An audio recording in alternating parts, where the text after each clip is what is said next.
Maths मोटो YouTube channel में एक बार फिर से आपका वेलकम। आज हम एक्सरसाइज 3.1 अंडरस्टैंडिंग क्वाड्रिलैटरल्स को सॉल्व करेंगे। फर्स्ट सम है given here are some figures. यहाँ पे कुछ फिगर्स दी हुई हैं। Classify each of them on the basis of the following.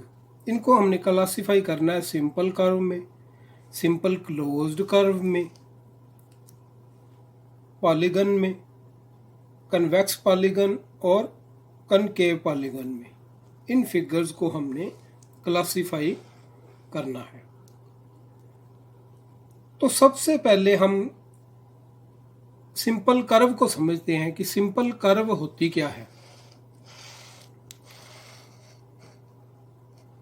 तो यहां पे हम सिंपल कर्व को ड्रॉ करते हैं। Simple curve is a curve that does not cross itself. जो सिंपल कर्व होती है वो अपने आप को क्रॉस नहीं करती। तो हम यहाँ पे सिंपल कर्व को ड्रॉ करते हैं। हमने एक बार पेंसिल को पेपर पे रखा और फिर शुरू करके जिस पॉइंट से शुरू किया था उस पॉइंट पे ही लाके हमने समाप्त कर दिया। तो ये हमारे पास एक सिंपल कर्व बन गई है। ये एक सिंपल कर्व है। एक और सिंपल कर्व ड्रा करते हैं। यहां से स्टार्ट किया,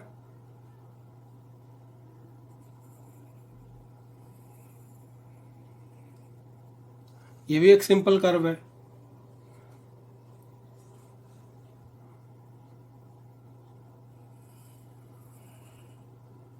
ये भी एक सिंपल कर्व है।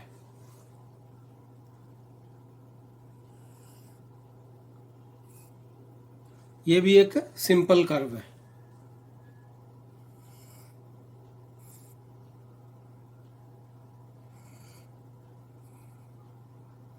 ये भी एक सिंपल कर्व है। तो ये जो हमने यहाँ पे फिगर्स बनाई है ये सभी सिंपल कर्व है। सिंपल कर्व को आगे हम दो कैटेगरी में डिवाइड करते हैं। सिंपल क्लोज्ड कर्व, ये सिंपल क्लोज्ड कर्व है। ये भी सिंपल क्लोज्ड कर्व है। Simple curve that is not close, ये सिंपल कर्व है लेकिन क्लोज नहीं है। Simple curve that is not close, simple curve that is not close, simple closed curve. तो ये हमारे पास कर्व है। Simple curve, simple closed curve, इन सब की डेफिनेशन मैं इस सम के बाद आपको स्क्रीन पे दिखाऊंगा। वहां से आपने अच्छी तरह से उनको पढ़ लेना है, समझ लेना है। अगर आप वो डेफिनेशन को अच्छी तरह से समझ लेते हो तो ये क्वेश्चन करने में आपको कोई दिक्कत नहीं आएगी। बड़ी आसानी से इसको सम को आप हल कर लोगे। तो अब हम स्टार्ट करते हैं अपना पहला सम। तो यहाँ पे जो हमारे पास फिगर दी हुई हैं इनको हम क्लासिफाई करना है हमने सिंपल कर्व में, सिंपल क्लोज्ड कर्व में, पॉलीगन वगैरह में हमने इनको क्लासिफाई करना है। तो सबसे पहली फिगर देखते हैं। तो सबसे पहली फिगर क्या है? हमने एक पॉइंट से स्टार्ट किया, यहां से किया, तो ये एक सिंपल कर्व है। यहां तक सिंपल कर्व है। मैंने यहां से पेंसिल नहीं उठाई, यहाँ पे आ गया, फिर सिंपल कर्व यहाँ पे आ गया और यहाँ पे आके जहाँ से मैंने स्टार्ट किया था वहीं पे आके मैंने समाप्त कर दिया। तो ये क्या है? एक सिंपल कर्व है। एक बात का आपने ध्यान रखना है कि आपने सिंपल कर्व देखना है, चाहे वो क्लोज है चाहे वो ओपन है, जैसा कि हमने अभी नीचे ड्रॉ किए थे सिंपल कर्व। तो ये एक सिंपल कर्व है। तो हम यहाँ पे इसका आंसर लिख लेते हैं। 1 एक सिंपल कर्व है। सिंपल कर्व 1 हमारे पास एक सिंपल कर्व आ गया। उसके बाद फिगर 2 देखते हैं। यहाँ से स्टार्ट हुआ, यहाँ से आया सिंपल कर्व, यहाँ तक आया सिंपल कर्व, यहाँ से आया, यहाँ पे समाप्त हुआ। पेंसिल को मैंने पेपर से नहीं उठाया, तो ये भी एक सिंपल कर्व है। 2 नंबर पे हमारे पास एक सिंपल कर्व है, तो हम 2 भी यहाँ पे लिख लेते हैं। उसके बाद फिगर 3 पे आते हैं। यहाँ से स्टार्ट किया मैंने पेन को नहीं उठाया, तो ये एक सिंपल कर्व है। लेकिन फिर एक सिंपल कर्व ये भी है, तो फिर मैंने यहाँ से उठाया कि फिर मेरे को ये बनाना पड़ेगा। तो सिंपल कर्व में हम पेंसिल को पेपर से उठाते नहीं है, तो इसलिए ये एक सिंपल कर्व नहीं है। तो 3 हमारे पास सिंपल कर्व नहीं है। आगे हम 4th पे आगे। 4th पे हमने पढ़ा कि a simple curve is a curve that does not cross itself. Simple curve अपने आप को क्रॉस नहीं करती, लेकिन ये फिगर यहाँ पे क्रॉस कर रही है, यहाँ क्रॉस किया, यहाँ पे क्रॉस किया, यहाँ पे क्रॉस किया, तो ये भी एक सिंपल कर्व नहीं है हमारे पास। आगे हम 5th सम पे आते हैं, फिगर पे आते हैं। मैंने यहाँ से स्टार्ट किया, सिंपल कर्व यहाँ पे आया और यहाँ पे क्लोज किया, तो 5th मेरे पास एक फिर सिंपल कर्व आ चुकी है। फिर मैं 6th पे आता हूँ, फिगर नंबर 6 पे। यहाँ से स्टार्ट किया, यहाँ पे समाप्त, ये एक सिंपल कर्व है मेरे पास। अब 7th फिगर पे यहाँ से स्टार्ट किया, ये सिंपल कर्व, ये भी सिंपल कर्व, यहाँ समाप्त हुआ, तो 7 भी हमारे पास एक सिंपल कर्व है। अब 8th पे आते हैं। मैंने यहाँ से स्टार्ट किया, यहाँ पे स्टार्ट किया, तो फिर यहाँ पे ख़त्म किया, फिर ये पॉइंट से मेरे को उठाना पड़ेगा, और फिर यहाँ से कहीं से भी यहाँ से स्टार्ट किया, तो यहाँ पे मैंने यहाँ पे ख़त्म कर लिया। अभी हमें ये पता नहीं है कि मैंने स्टार्ट कहाँ से किया। अगर यहाँ से स्टार्ट किया है तो यहाँ पे ख़त्म होगा, फिर मैंने पेन को यहाँ पे उठा के फिर ऐसे रखा, तो एक बार पेंसिल को हमने उठा लिया, तो ये भी सिंपल कर्व नहीं है। तो अब हमारे पास इस फिगर्स में 3, 4 और 8 नंबर की जो फिगर है वो सिंपल कर्व नहीं है। बाकी हमने 1, 2, 5, 6 और 7 को सिंपल कर्व मानना है, चाहे वो क्लोज है चाहे वो ओपन है। तो उसके बाद सेकंड नंबर पे हमने क्लासिफाई करना है सिंपल क्लोज कर्व। तो 3 तो हमने इसमें देख ही लिया कि सिंपल कर्व है ही नहीं वो, तो बाकी सारी हमारे पास सिंपल क्लोज्ड कर्व है ये सारी। तो सिंपल क्लोज्ड कर्व में हमारा आंसर आ जाएगा सेम 1, 2, 5, 6 और 7। तो सिंपल क्लोज्ड कर्व में भी हमारे पास सेम आंसर आ गया। तो उसके बाद है हमारे पास पॉलीगन। पॉलीगन की हम डेफिनेशन अगर पढ़ें तो पॉलीगन होता क्या है?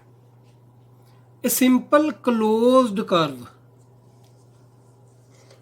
यहां पे देखते हैं, ए सिंपल क्लोज्ड कर्व, ये सिंपल क्लोज्ड कर्व है।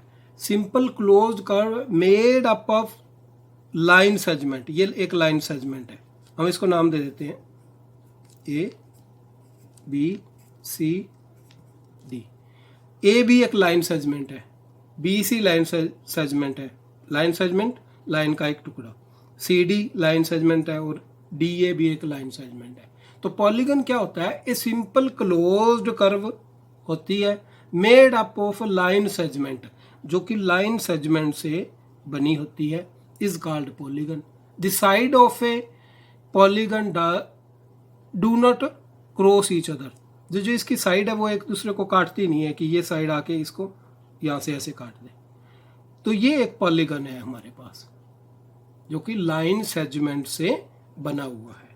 तो अब हम फिगर्स में देखते हैं कि ऐसा फिगर है हमारे पास कोई जो कि लाइन सेगमेंट से बनी हो।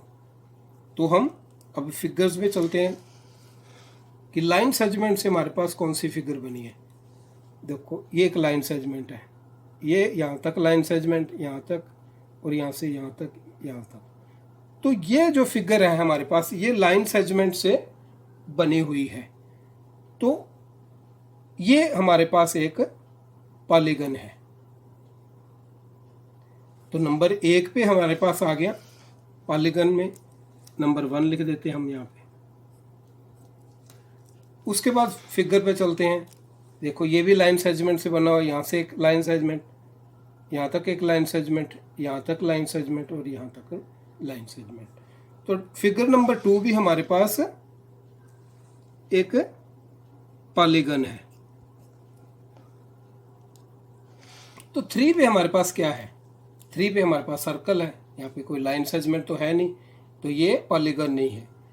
और उसके बाद पॉलीगन में the sides of a polygon do not cross each other, cross नहीं करती पॉलीगन की जो लाइन सेगमेंट है एक दूसरे क्रॉस नहीं करती, यहाँ पे क्रॉस हो रहा है, तो ये भी हमारे पास एक पॉलीगन नहीं है। उसके बाद यहाँ पे हमारे पास लाइन सेगमेंट नहीं है, यहाँ पे हमारे पास कर्व है, तो ये भी हमारे पास पॉलीगन की कैटेगरी में नहीं आएगा।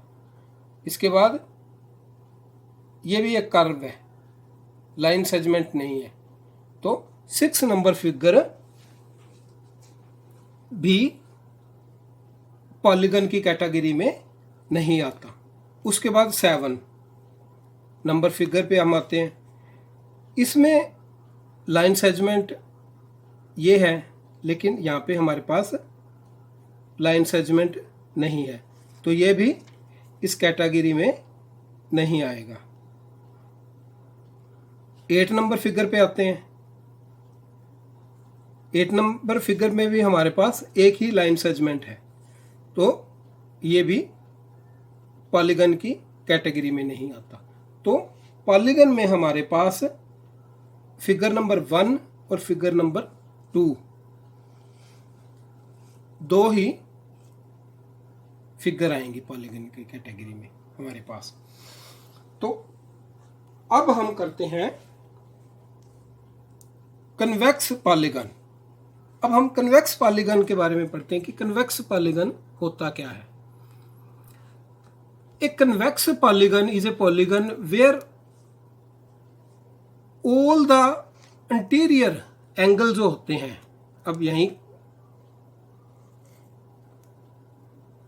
पॉलीगन में जो अंदर वाले एंगल होते हैं वो लेस देन 180 डिग्री से कम होते हैं, 180 डिग्री से कम होते हैं। ये दो, ये जो एंगल है ये वाला 180 डिग्री से कम होएगा, ये वाले एंगल, वो कन्वेक्स पॉलीगन होता है। वो कौन सा होता है? कन्वेक्स पॉलीगन होता है। अगर ये एंगल 180 डिग्री से अधिक है तो ये कन्वेक्स पॉलीगन नहीं होगा। तो अब हम यहाँ पे देखते हैं कि हमारे पास कन्वेक्स पॉलीगन कौन सा है। पॉलीगन हम देखेंगे, पॉलीगन हमारे पास यहाँ पे 2 ही है, और 2 में हम देखेंगे कि उनमें जो एंगल है वो लेस देन होना चाहिए 180 डिग्री से। तो फिगर में हम देखते हैं, तो देखिए यहाँ पे 180 डिग्री से कम है, यहाँ पे भी 180 डिग्री से कम है।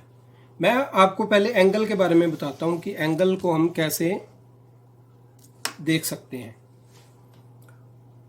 मान लीजिए हमारे पास ये एक पॉलीगन है,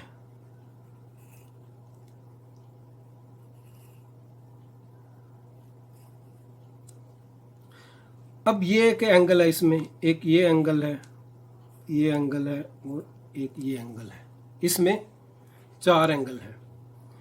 अब ये जो लाइन है अगर हम इसको यहाँ तक आगे बढ़ा दें, यहाँ तक आगे बढ़ा दें, तो ये एंगल प्लस ये एंगल मिलके 180 डिग्री का बनता है। ये एंगल और ये एंगल, मान लो इस एंगल का नाम है ए, बी, सी और डी एंगल है हमारे पास, और ये हमारे पास एंगल है ई। तो ई और बी एंगल मिल के 180 डिग्री का बनता है, तो इसलिए ये एंगल 180 डिग्री से कम है। तो यहाँ पे हम इसको अच्छी तरह से देख सकते हैं कि अगर इस लाइन को हम यहाँ तक सीधा कर दें, इस लाइन को अगर हम यहाँ तक सीधा कर दें, तो यहाँ से जो एंगल बनेगा, मैं आपको यहाँ पे करके दिखाता हूँ ताकि आपको अच्छी तरह से समझ में आ जाए। मान लीजिए मैं इस एंगल को, ये लाइन को मैं आगे बढ़ा देता हूँ यहाँ तक, तो एक तो एंगल ये हो गया और एक एंगल ये हो गया हमारे पास।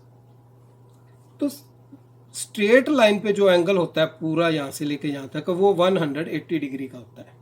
तो ये जो एंगल है इसके बीच वाला, इस पॉलीगन के बीच वाला, ये तो 180 डिग्री से कम है, क्योंकि ये वाला एंगल तो हमारे पास है नहीं, तो ये भी कम हुआ।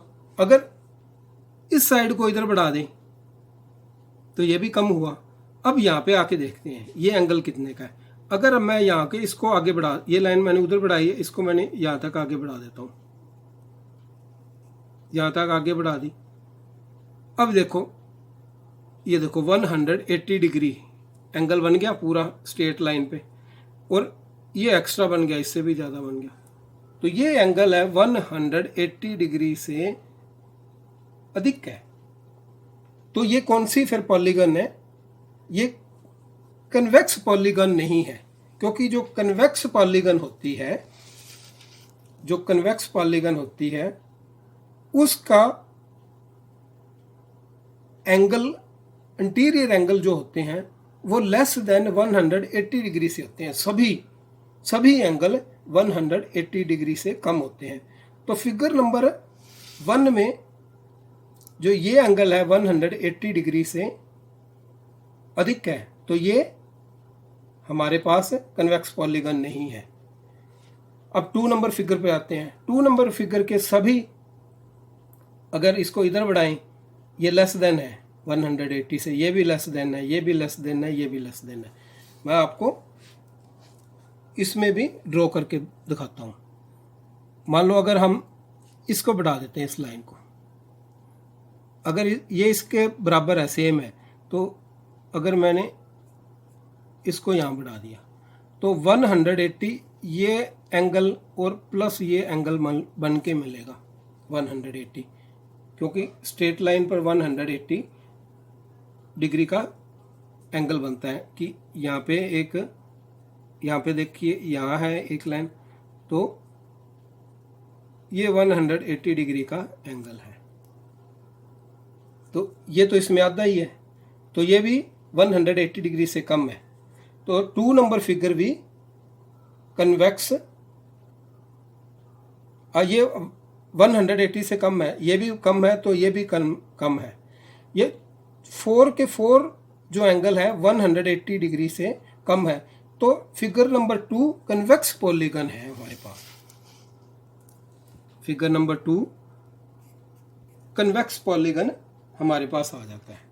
उसके बाद हमने पहले ही देखा है कि ये तो पॉलीगन है नहीं है, ये भी पॉलीगन नहीं है, फिगर नंबर 5 भी पॉलीगन नहीं है, 6 भी नहीं है, 7 भी नहीं है, 8 भी नहीं है। हमने 2 ही पॉलीगन निकाले हैं, 1 और 2, और 1 और 2 के अंदर ही हमने देखना है कि कौन सा कन्वेक्स पॉलीगन है और कौन सा कनकेव पॉलीगन है। कन्वेक्स पॉलीगन वो होता है जिसके सभी एंगल 180 डिग्री से कम हो, और कनकेव पॉलीगन वो होता है जिसका कम से कम एक एंगल 180 डिग्री से अधिक हो, वो कनकेव पॉलीगन होता है।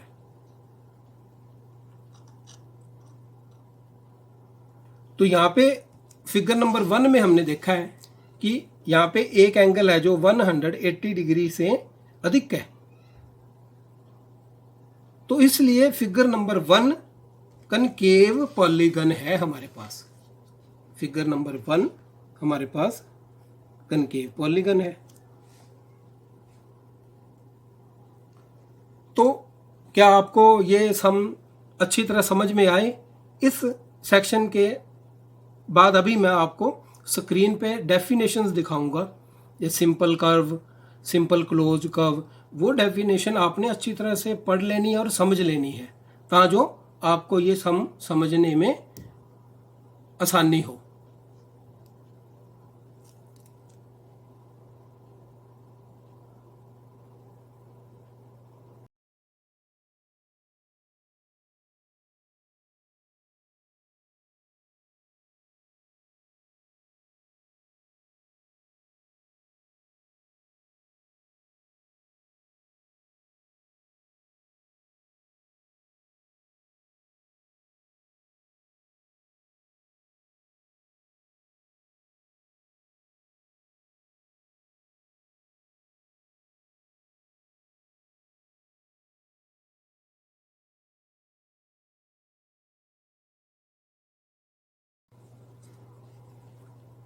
Question number 2, how many diagonals does each of the following have? एक कन्वेक्स क्वाड्रिलेटरल में कितने डायगोनल हैं? ए रेगुलर हेक्सागन में कितने डायगोनल होते हैं? और एक ट्रायंगल में कितने डायगोनल होते हैं? तो सबसे पहले हम एक कन्वेक्स क्वाड्रिलेटरल को ड्रॉ करते हैं।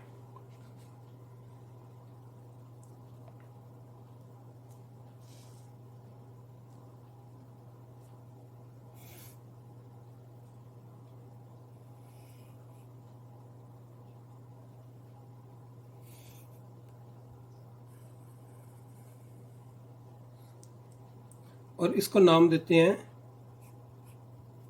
A B C D. हमारे पास ए बी सी डी एक कन्वेक्स क्वाड्रिलेटरल है। इस क्वाड्रिलेटरल को हम समझते हैं, क्वाड्रिलेटरल में 4 वर्टिसेस होते हैं, ए बी सी डी ये वर्टिसेस हैं। 4 साइड्स होती हैं, ए बी सी डी और डी ए, और 4 ही एंगल होते हैं। यहाँ पे फर्स्ट, सेकंड, थर्ड, फोर्थ। तो ये हमारे पास एक कन्वेक्स क्वाड्रिलेटरल है। अब हमने पता करना है इसमें कितने डायगोनल है। How many diagonal does each of the following है? एक कन्वेक्स क्वाड्रिलेटरल में कितने डायगोनल है? तो डायगोनल क्या होता है? डायगोनल एक लाइन सेगमेंट ही है, जैसे ये डीसी एक लाइन सेगमेंट है। A diagonal is a line segment connecting two non consecutive vertices of a polygon. ये वर्टिसेस हैं, तो इसमें नॉन कॉन्सिक्यूटिव वर्टिसेस होते हैं जो एक दूसरे के ऑपोजिट होते हैं। बी के ऑपोजिट डी है, ये नॉन कॉन्सिक्यूटिव वर्टिसेस हैं। ए के ऑपोजिट सी है, ये नॉन कॉन्सिक्यूटिव वर्टिसेस हैं।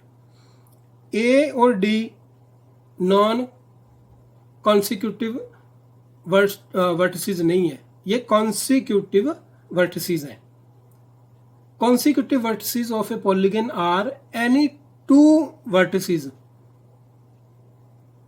That are connected by a single line, जो सिंगल लाइन से जुड़े होते हैं। ये सिंगल लाइन है, इससे जुड़े हुए हैं ए और डी, ये कॉन्सिक्यूटिव वर्टिसेस हैं। और जो अपोजिट वर्टिसेस होते हैं वो नॉन कॉन्सिक्यूटिव वर्टिसेस होते हैं। ये नॉन कॉन्सिक्यूटिव है और ये कॉन्सिक्यूटिव है। तो डायगोनल क्या होता है? Diagonal is a line segment connecting two non consecutive vertices of a polygon. Diagonal non consecutive vertices को कनेक्ट करता है। तो हम अब डायगोनल ड्रा करते हैं। नॉन कॉन्सिक्यूटिव वर्टिसेस को हम कनेक्ट कर देते हैं।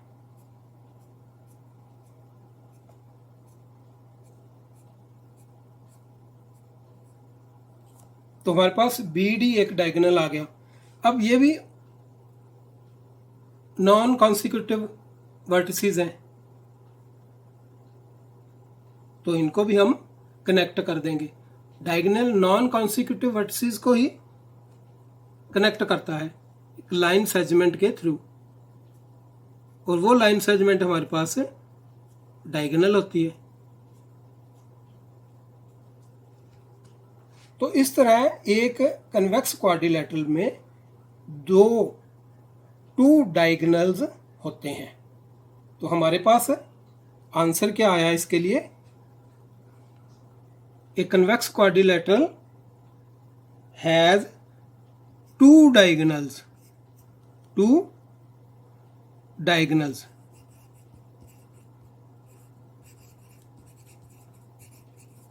Diagonals. B, a regular hexagon. अब ए रेगुलर हेक्सागन में कितने डायगोनल्स होते हैं? तो एक रेगुलर हेक्सागन क्या होता है?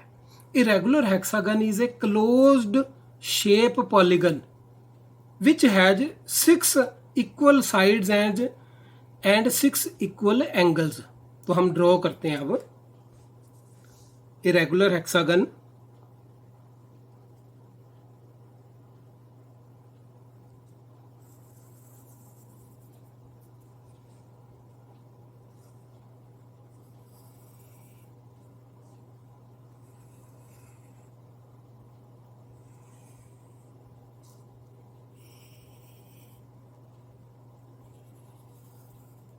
रेगुलर हेक्सागन जिसमें ये सभी साइड इक्वल होती हैं। आपने ये सभी साइड इक्वल मान के चलना है और इक्वल एंगल होते हैं सभी के। जो मैंने पहले भी आपको बताया था कि इस क्वेश्चन के बाद मैं आपको स्क्रीन पे कुछ डेफिनेशंस दिखाऊंगा जिनको आपने अच्छी तरह से पढ़ लेना है और समझ लेना है। जैसे कि रेगुलर हेक्सागन क्या है, डायगोनल की डेफिनेशन क्या है, वर्टिसेस क्या होते हैं, नॉन कॉन्सिक्यूटिव वर्टिसेस कौन से हैं, कॉन्सिक्यूटिव वर्टिसेस कौन से हैं, ये सब आपने वहाँ से अच्छी तरह से पढ़ के समझ लेना है। तो अब हमने एक रेगुलर हेक्सागन ड्रॉ किया है। हम इसको नाम दे देते हैं A B C D E F। Regular hexagon में 6 इक्वल साइड्स होती हैं और 6 इक्वल एंगल होते हैं। 1 2 3 4 5 6 और 6 ही एंगल्स होते हैं। 1 2 3 4 5 एंड 6। तो अभी हमें डायगोनल के बारे में पढ़ा है। डायगोनल क्या होता है? Diagonal is a line segment connecting two non consecutive vertices of a polygon. तो पॉलीगन के नॉन कॉन्सिक्यूटिव वर्टिसेस को जो लाइन सेगमेंट जोड़ती है उसको हम डायगोनल बोलते हैं। तो इसमें नॉन कॉन्सिक्यूटिव कौन से हैं? बी और एफ एक दूसरे के ऑपोजिट है, तो ये नॉन कॉन्सिक्यूटिव है। जो ऑपोजिट होते हैं वो नॉन कॉन्सिक्यूटिव वर्टिसेस होते हैं। ए और बी नॉन कॉन्सिक्यूटिव नहीं है क्योंकि ये एक ही लाइन सेगमेंट के एंड पॉइंट्स है। तो अब ऑपोजिट वर्टिसेस को जोड़ के डायगोनल को ड्रॉ करते हैं। तो फर्स्ट हमारे पास ये है, बी को हमने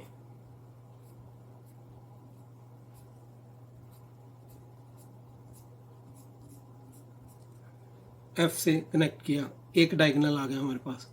फिर ऑपोजिट है बी के ई,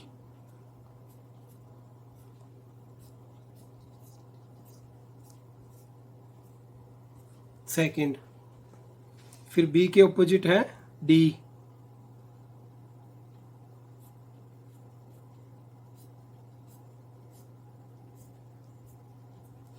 डी आ गया।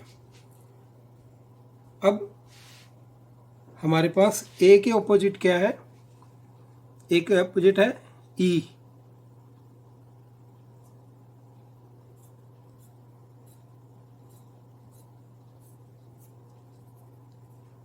ए के ऑपोजिट डी,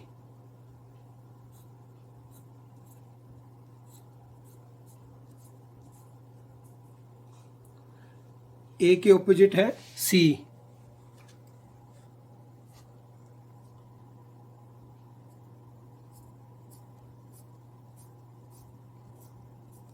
सी।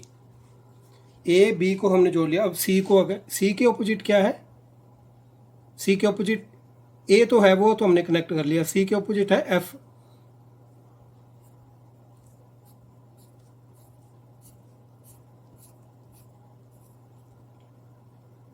सी के ऑपोजिट है ई।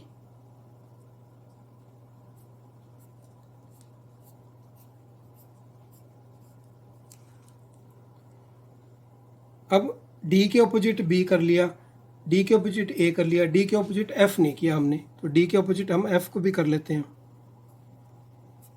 इसको भी ड्रॉ कर लेते हैं।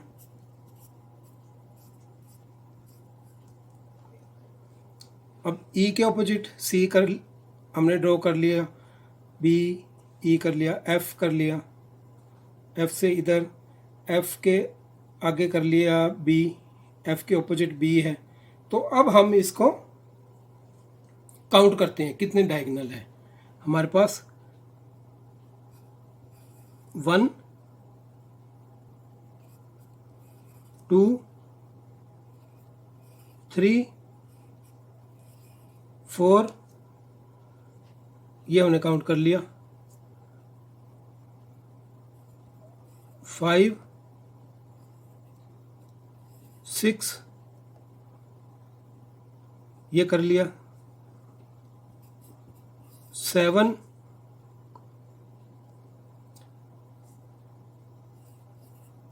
8 ये हो गया, ये भी काउंट हो गया, और ये नहीं हुआ, ये 9।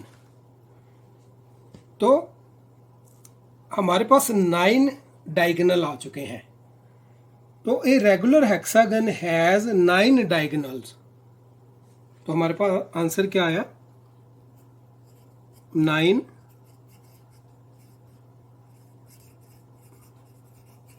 डायगोनल्स। अब हमारे पास सी है ट्रायंगल। हम ट्रायंगल को ड्रॉ करते हैं।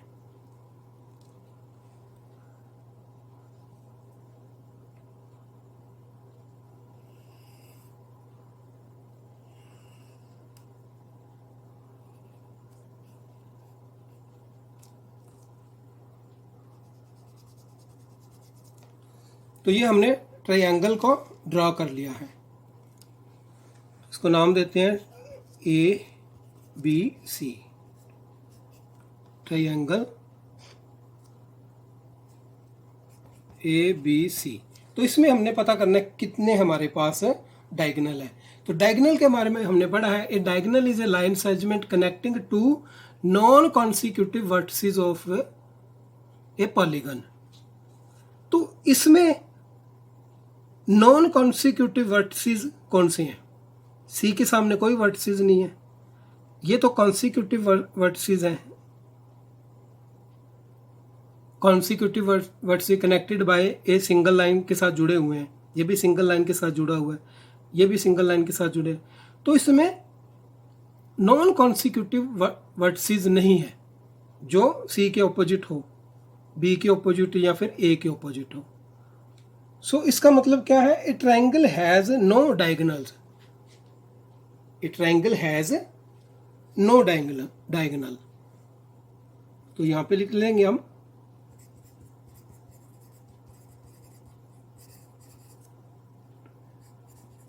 Has no diagonal. तो ये था हमारा सेकंड क्वेश्चन। अब स्क्रीन पे जो डेफिनेशंस आएंगी आपने उनको ध्यान से समझ लेना है, पढ़ लेना है, ताकि आपको अच्छी तरह से ये डायगोनल्स क्या होता है, कन्वेक्स क्वाड्रिलेटरल क्या होता है, रेगुलर हेक्सागन क्या है, ये सब कुछ अच्छी तरह से समझ में आ जाएगा।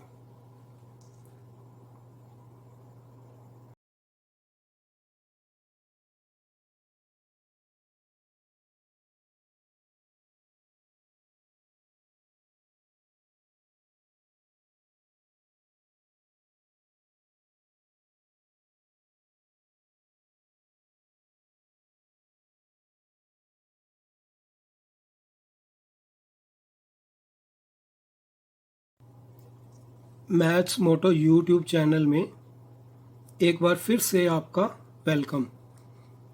आज हम एक्सरसाइज 3.1 का थर्ड सम करेंगे। What is the sum of the measures of the angles of a convex quadrilateral? Will this property hold if the quadrilateral is not convex? Make a non-convex quadrilateral and try. इस statement को समझते हैं।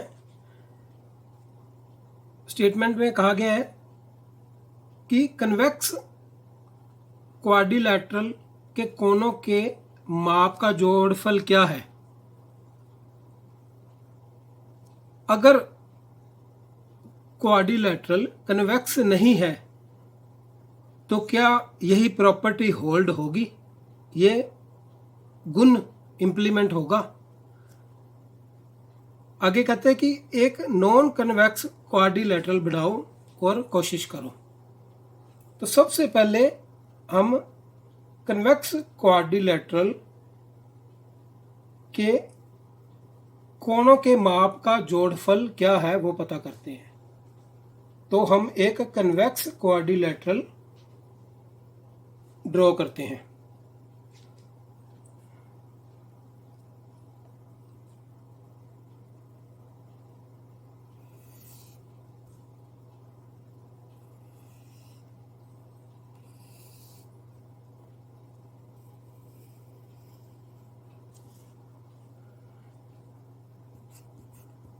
A B C D, हमारे पास A B C D एक convex quadrilateral है। Convex quadrilateral इसलिए है क्योंकि इनके जो एंगल हैं वो 180 डिग्री से लेस है। तो ये एक कन्वेक्स क्वाड्रिलैटरल है। तो हम क्या करते हैं, वी ड्रा ए डायगोनल, हम एक डायगोनल ड्रॉ करते हैं B D, which divides the quadrilateral into two triangles, दो ट्राइंगल में बांट देगी। एक डायगोनल जो ड्रा करेंगे वो इस क्वाड्रिलैटरल को दो ट्रायंगल में डिवाइड कर देगी। तो हमारे पास क्वाड्रिलैटरल में ये 4 एंगल हैं हमारे पास।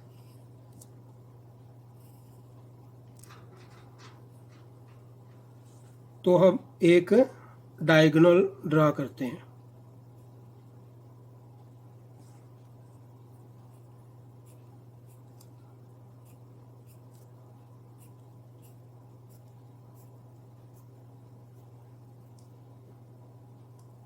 ये हमने एक डायगोनल ड्रॉ कर दिया।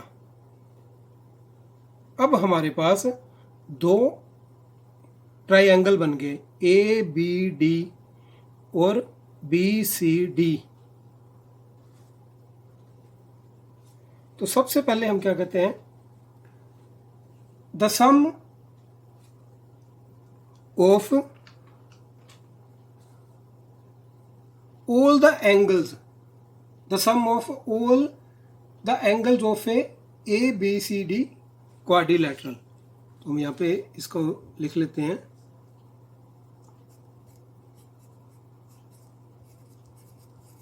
the sum of all angles of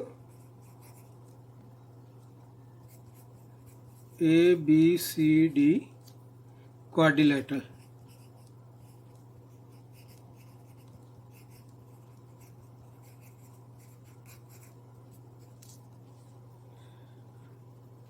इसके एंगल मान लेते हैं, angle A plus angle B plus angle C और plus angle D. The sum of all angles of A B C D quadrilaterals. इस quadrilateral A B C D quadrilaterals के जो angles का सम आ गया, ये हमारे पास, इनको सम कर दिया। अब हमने क्वाड्रिलैटरल को क्योंकि डायगोनल ड्रॉ करके टू ट्रायंगल में डिवाइड कर दिया था। तो अब हमारे पास एंगल कितने बन गए? तो अब हमारे पास एंगल बन गए हैं एक 1 2 3 4 5 और 6 एंगल बन गए हमारे पास। तो इज इक्वल टू, ये इज इक्वल टू इसके आ गया angle 1 plus angle 2 plus angle 3 plus angle 4 plus angle 5 plus angle 6। तो ये इसके इज इक्वल टू आ गया हमारे पास। अब 1 2 3 angle 1 2 and 3 triangle A B D में है, ए बी और डी में, यहाँ से लेके यहाँ तक इसमें है। तो triangle A B D plus triangle 4 5 और 6 एंगल, 4 5 और 6 एंगल हैं बी सी और डी ट्राइंगल में, बी सी और डी ट्राइंगल में।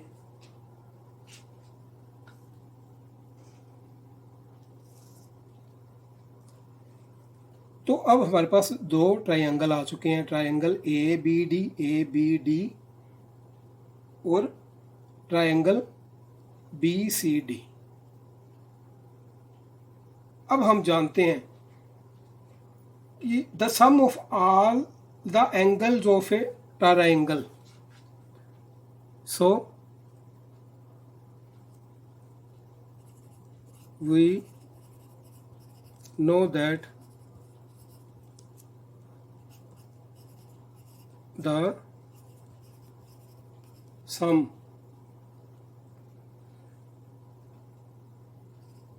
of all angles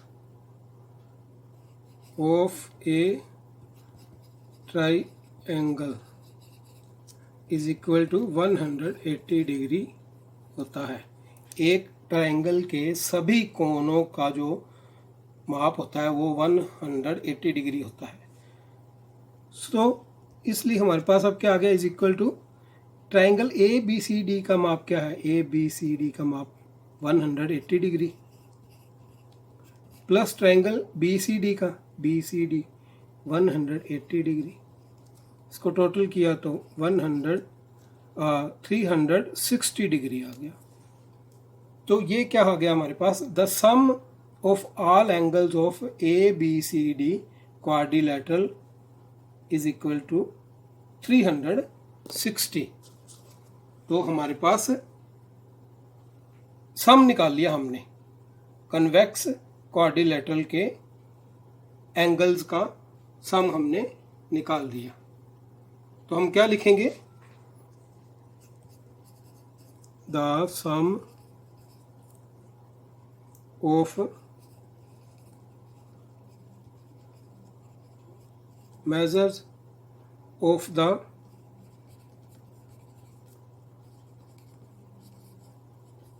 angles of a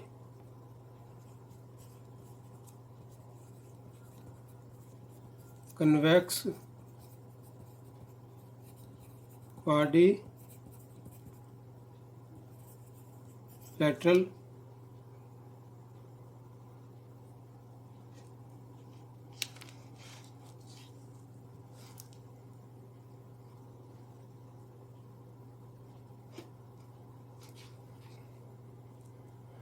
is 360 degree. ये हमारे पास आंसर आ गया। अब आगे हमने क्वेश्चन में हमें बोला गया है, will this property hold if the quadrilateral is not convex, make के non convex quadrilateral and try. अगर क्वाड्रिलैटरल नॉन कन्वेक्स है तो क्या यही प्रॉपर्टी इम्प्लीमेंट होती है। नॉन कन्वेक्स क्वाड्रिलेटरल के सभी एंगल्स के माप का जोड़ भी 360 डिग्री होता है। हमने ये चेक करना है। तो अब हम एक क्वाड्रिलेटरल ड्रॉ करेंगे जो कि नॉन कन्वेक्स क्वाड्रिलेटरल होगी। तो हम क्या करते हैं, इफ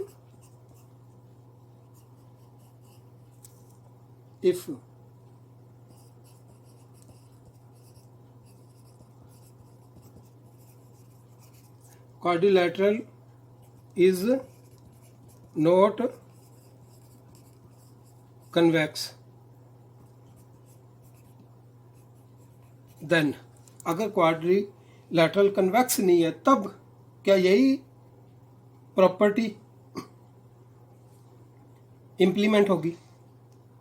तो हम ड्रॉ करते हैं एक नॉन कन्वेक्स क्वाड्रिलेटरल।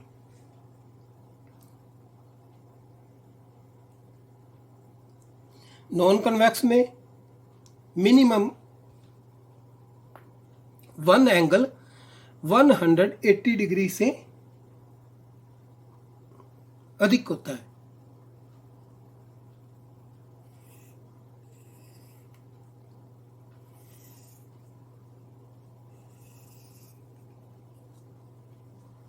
तो हम ये एक क्वाड्रिलेटरल है पी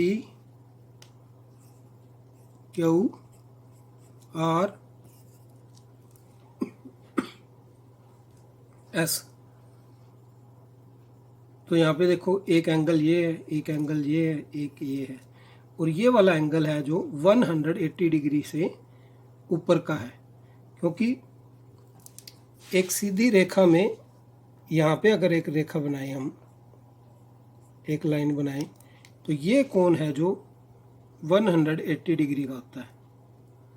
लेकिन इसमें ये कोण भी शामिल है और ये कोण भी शामिल है। तो ये 180 डिग्री से अधिक का कोण है, इसलिए ये एक कनकेव क्वाड्रिलेटरल है, नॉन कन्वेक्स क्वाड्रिलेटरल है। तो हम क्या करते हैं,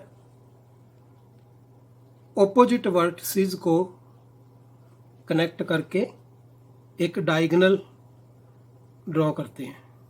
ये हमने क्या हुआ, ऐसे एक डायगोनल ड्रॉ किया जिसने नॉन कन्वेक्स क्वाड्रिलेटरल को दो ट्राइएंगल में डिवाइड कर दिया, पी क्यू एस और क्यू आर एस।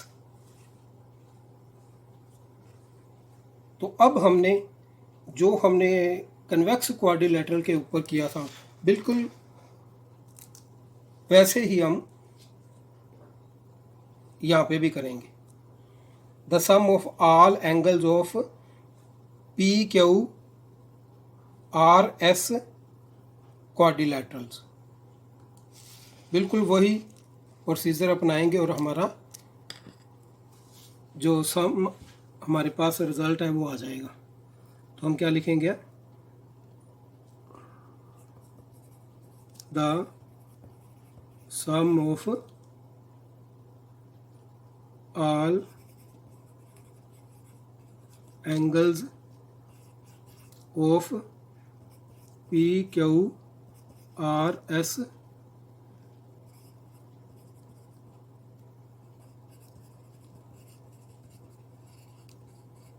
क्वाड्रिलेटरल क्या होएगा, एंगल पी प्लस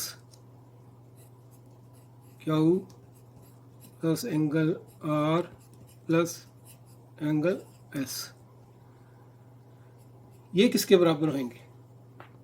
अब हमारे पास यहाँ पे 1 है, यहाँ पे हमारे पास 2 है, यहाँ पे 3 है, यहाँ 4 है, ये 4 है, ये 5 है और ये 6 है। तो हम क्या करेंगे, 1 angle 1 angle 2 plus angle 3 plus angle 4 plus angle 5 plus angle 6 is equal to हमारे पास क्या आ गया, एंगल 1, 2 और 3 पी क्यू एस ट्राइंगल में है, तो triangle P Q S plus angle 4, 5, 6 triangle Q R S में है, ट्राइंगल क्यू आर एस में है।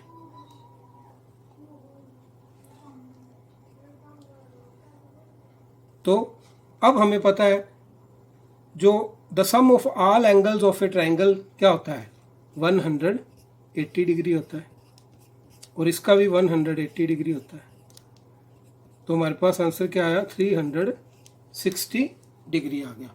तो हमारे पास क्या कंक्लूजन निकला इस बात का, तो हम कह सकते हैं कि yes, even if a quadrilateral is not convex then this property applies। तो हम क्या बोल सकते हैं यहाँ पे, इसका आंसर आ गया yes,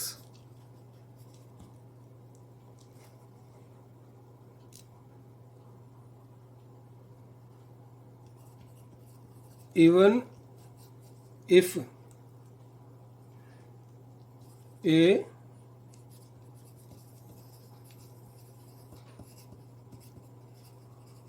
quadrilateral is not convex,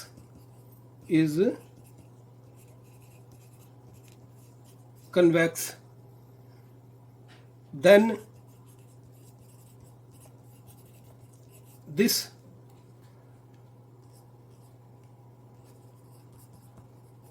property applies। Quadrilateral चाहे कन्वेक्स क्वाड्रिलैटरल है, चाहे कनकेव क्वाड्रिलैटरल है, उसके जो एंगल्स के सम का जोड़ 360 डिग्री होता है। ये हमारे पास आंसर आ रहा है इसका भी, और ये यहाँ पे।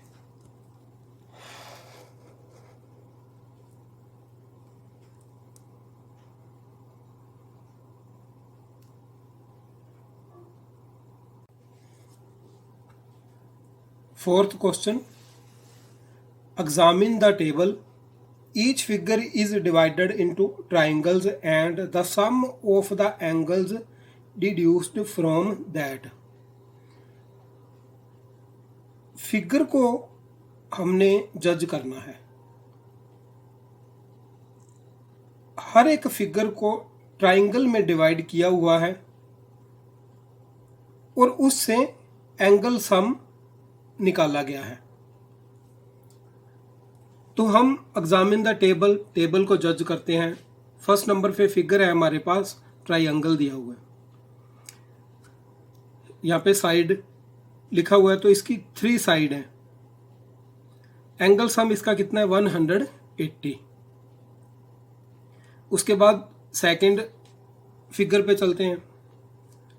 यहाँ पे एक पॉलीगन दिया है जो कि क्वाड्रिलैटरल है, इसकी साइड्स हैं 4। अब इस क्वाड्रिलैटरल को एक डायगोनल से डिवाइड किया हुआ है, तो डायगोनल से डिवाइड करते हुए हमारे पास ये 2 ट्रायंगल बन गए हैं, एक ये वाला और एक ये वाला, 2 ट्रायंगल बन गए हैं हमारे पास। तो 1 ट्रायंगल का जो एंगल का जो सम होता है वो 180 डिग्री होता है। तो 2 ट्रायंगल हैं, तो 2 को 180 डिग्री से मल्टीप्लाई किया तो हमारे पास इस पॉलीगन का एंगल सम आ जाएगा 1 2 3 4।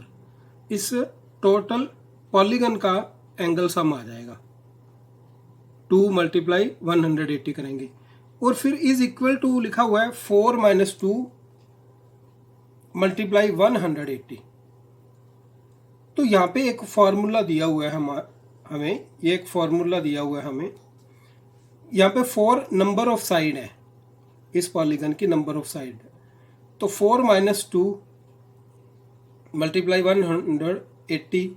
अगर हम एंगल सम निकालना चाहें तो यह फार्मूला लगा के भी निकाल सकते हैं। उसके बाद थर्ड फिगर पे चलते हैं।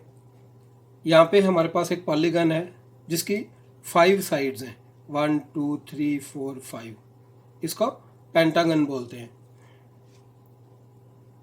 तो डायगोनल का ड्रा करके हमने इसको 3 ट्राइंगल में बांट लिया है, 1 2 3।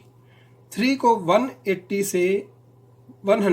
से हमने मल्टीप्लाई किया, क्योंकि 1 ट्रायंगल का एंगल का जो सम होता है वो 180 डिग्री होता है। तो 3 से इसको मल्टीप्लाई किया 180 को, इज इक्वल टू हमारे पास आ गया number of side -2 into 180 degree. तो ये सभी एंगल का हमारे पास सम आ जाएगा। आगे फोर्थ फिगर है, नंबर ऑफ साइड है 6, 1 2 3 4 5 6। इसको हम हेक्सागन बोलते हैं। तो डायगोनल के द्वारा हमने इसको 1 2 3 4 ट्रायंगल में डिवाइड कर लिया। Each figure is divided into triangles. तो इसको हमने ट्रायंगल में डिवाइड कर लिया।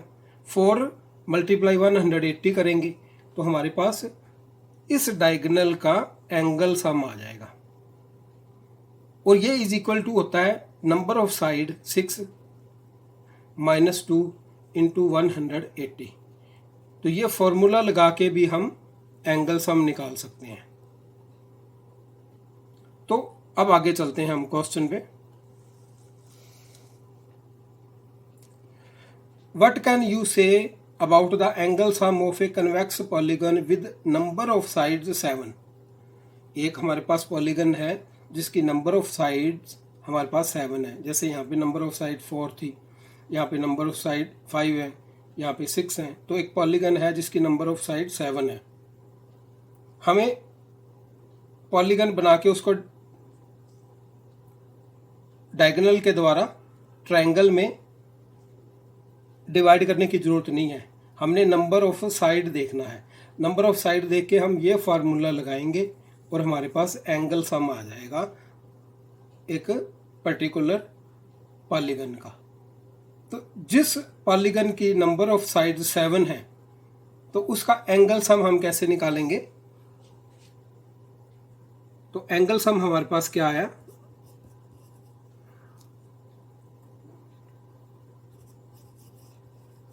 Angle sum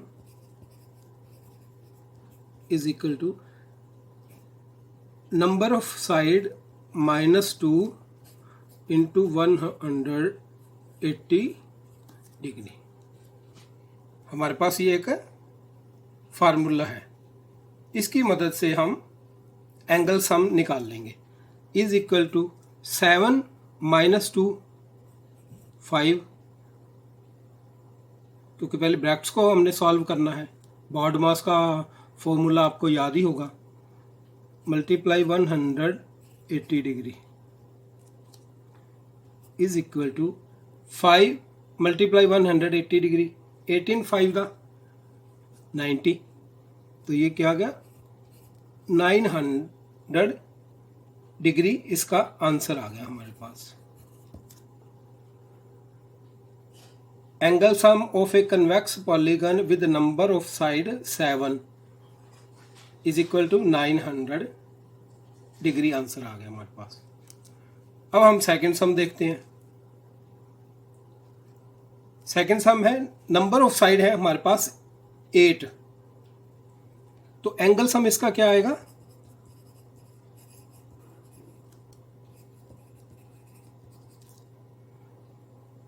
eight -2 number of side -2 multiply 180 degree is equal to 8 - 2 6 multiply 180 degree. अब 118 को 6 से हम मल्टीप्लाई करते हैं। तो 6 0 द 0, 6 8 द 48, 8, 6 1 द 6, 6 और 4 10, 1080 डिग्री हमारे पास इसका एंगल सम आ गया। ए polygon with number of sides 8, एक पॉलीगन जिसकी 8 साइड्स हैं उसके एंगल सम हमारे पास 1080 डिग्री आ गया। ये हमारे पास आंसर है। अब हम सी क्वेश्चन देखते हैं। 10 नंबर ऑफ साइड्स 10 है।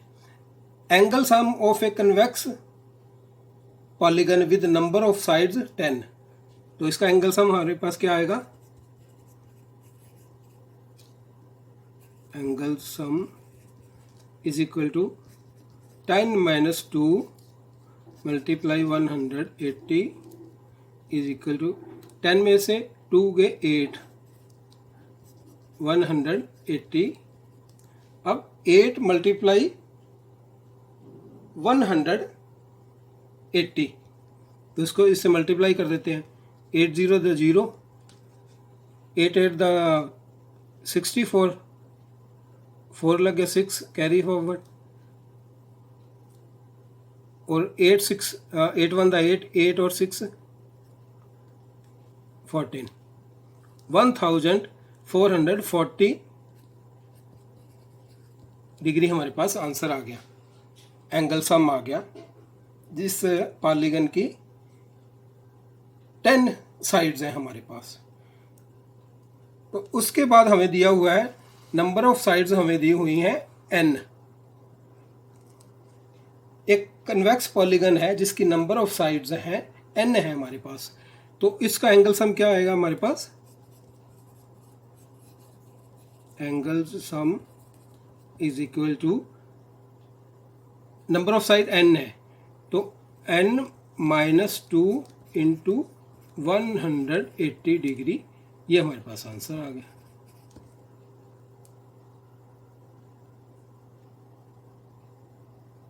पॉलीगन, कोई भी पॉलीगन है, angle sum property of any polygon, तो हमारे पास एक फॉर्मूला बन गया है। Angle some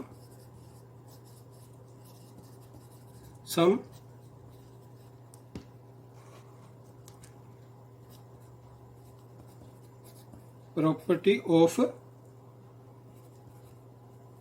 any polygon is equal to होती है n minus 2 multiply 180 degree.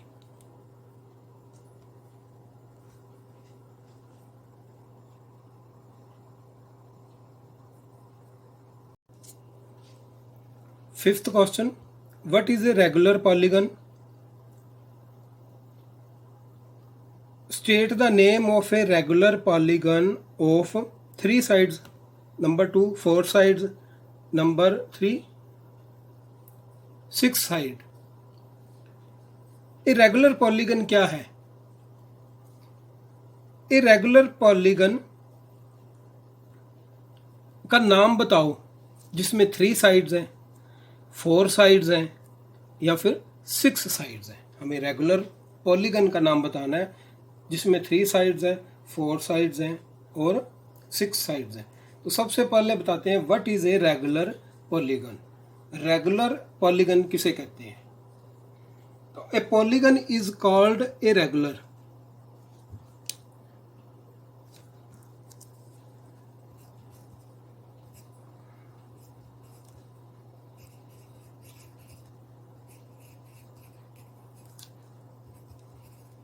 is called a regular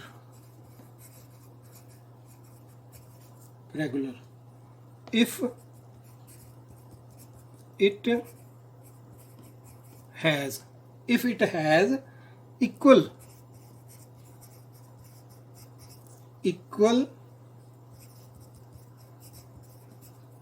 sides and angles। A polygon को रेगुलर कहा जाता है अगर इसकी इक्वल साइड्स इक्वल हैं और एंगल भी इक्वल एक समान है।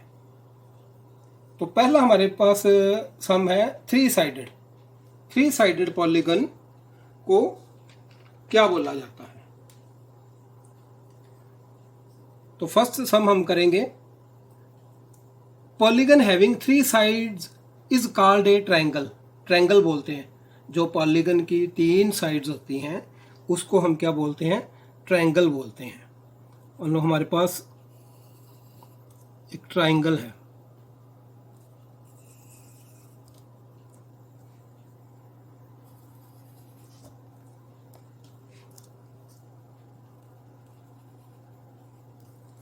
ये हमारे पास ट्रायंगल है ए बी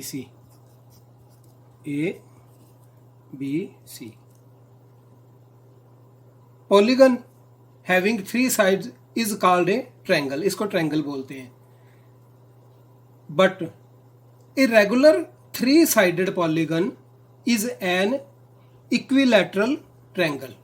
लेकिन हमने बताना है रेगुलर पॉलीगन के बारे में जिसकी तीन साइड है। तो रेगुलर पॉलीगन इक्वल साइड्स होनी चाहिए, ये साइड्स इक्वल होनी चाहिए और इक्वल एंगल्स होने चाहिए। उसको हम क्या बोलते हैं? तो इरेगुलर, क्या आंसर आया हमारे पास? Irregular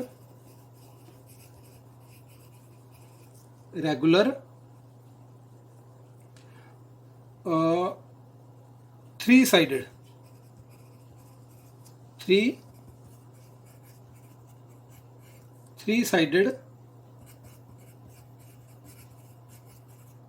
polygon is an equilateral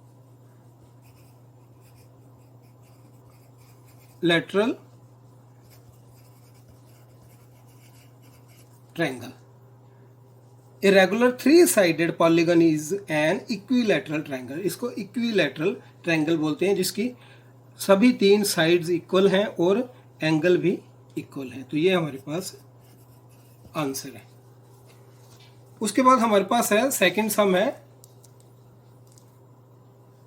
four sided irregular polygon of four sides, उसको हम क्या बोलते हैं? तो फोर साइड वाला हमारे पास पॉलीगन क्या होता है? जिसकी इक्वल साइड्स हों।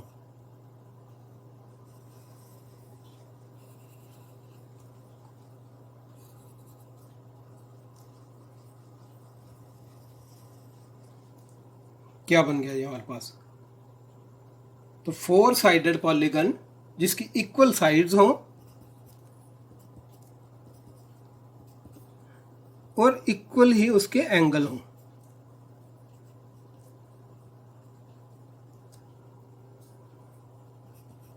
A B C D. तो ये था हमारे पास first some.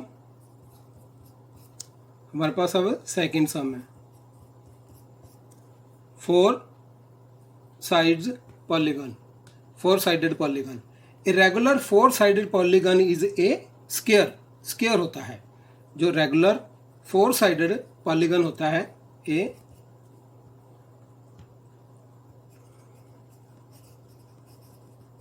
Regular sided polygon is a square. ये हमारे पास स्क्वायर होता है। आगे है हमारे पास third question, six sides irregular polygon of six sides. तो हमारे पास अब थर्ड सम है, सिक्स साइड्स हों। तो सिक्स साइड्स हमारे पास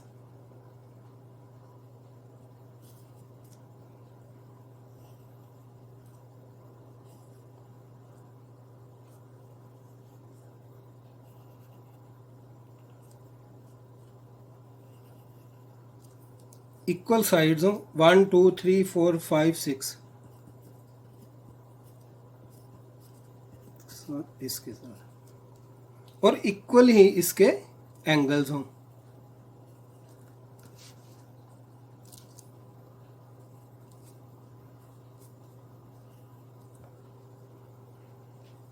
तो 6 साइडेड पॉलीगन को इरेगुलर, 6 साइडेड पॉलीगन को हम क्या बोलते हैं?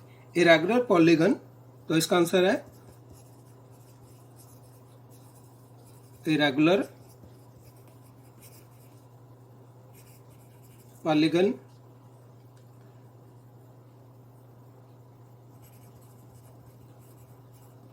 having 6 sides is called a hexagon. उसको बोलते हैं हेक्सागन बोलते हैं। 6 साइडेड पॉलीगन को हम हेक्सागन बोलते हैं। A B C D E F.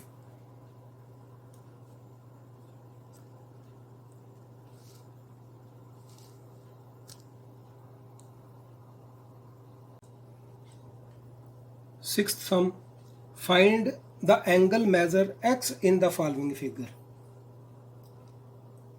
In figure में हमने x, जो x एंगल है उसका माप हमने पता करना है।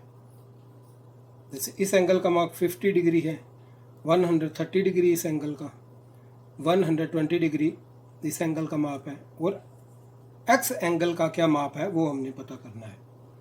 अभी हमने फोर्थ सम में पढ़ा है angle sum property of any polygon is equal to होती है n-2 मल्टीप्लाई 180।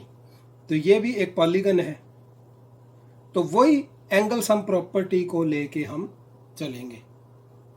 तो अब हमारे पास इन सभी एंगल्स का सम क्या है वो हम देखते हैं। The sum of all the angles of quadrilateral, ये एक क्वाड्रिलेटर है, इसको पॉलीगन भी बोल सकते हैं क्योंकि इसकी 4 साइड है, तो इसको हम क्वाड्रिलेटर बोल दें तो ज़्यादा अच्छा है। तो क्या है? The sum of all the angles of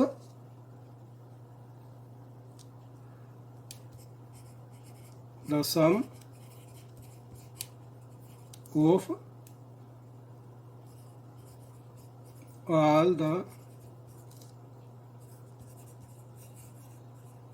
angles of a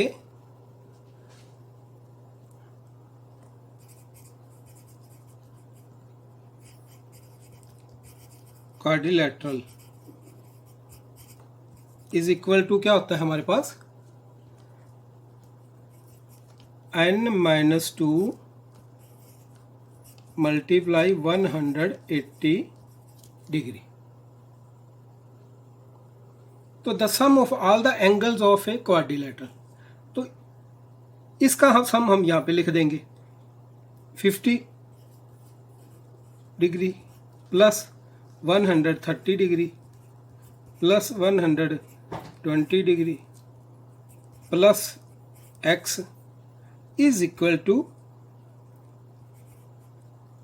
n-2 multiply 180 degree. अब 50 प्लस 130 प्लस 120, 50 प्लस 130 180, 180 प्लस 120 हमारे पास आ गया 300 degree plus x is equal to n-2। अब हमने फोर्थ सम में किया है, n क्या होता है? नंबर ऑफ साइड्स होती हैं, 1 2 3 4, 4 साइड्स हैं। तो 4 minus 2 into 180, 300 plus x is equal to 4 में से 2 गया 2 minus 180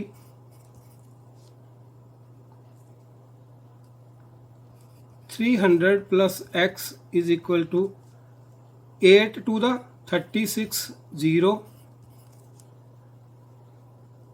linear equation in one variable आ गई हमारे पास. तो x 360 डिग्री माइनस प्लस का 300 राइट हैंड साइड में जाएगा. ये लेफ्ट हैंड साइड है हमारे पास, ये राइट हैंड साइड है. तो लेफ्ट हैंड साइड से राइट हैंड साइड पे 300 डिग्री, 360 माइनस 300 60 डिग्री. तो हमारे पास x की जो वैल्यू है वो हमारे पास 60 डिग्री आ चुकी है. 60 डिग्री हमारे पास आंसर है. बिल्कुल आसान है. एंगल सम प्रॉपर्टी हमने यहाँ पे यूज की है. हमें वैसे भी पता है कि एंगल सम जो होता है क्वाड्रिलेटरल का 360 डिग्री होता है, लेकिन हम इस फार्मूले को लेकर चलेंगे जो हमने फोर्थ सम में किया है. तो नेक्स्ट सम देखते हैं.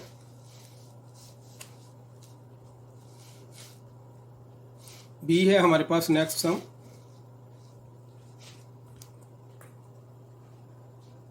Find the angle measure x in the figure. यहाँ पे 70 डिग्री है, 60 डिग्री है, यहाँ पे x का फाइंड करना है. अब यहाँ पर आपने ध्यान से समझना है.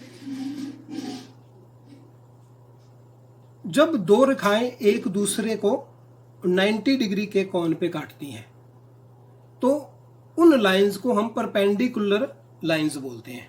उन लाइंस को क्या बोलते हैं हम? परपेंडिकुलर लाइंस बोलते हैं. तो जो ए बी लाइन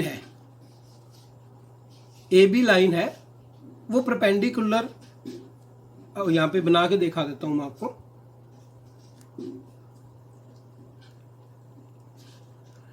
मान लो एक लाइन है,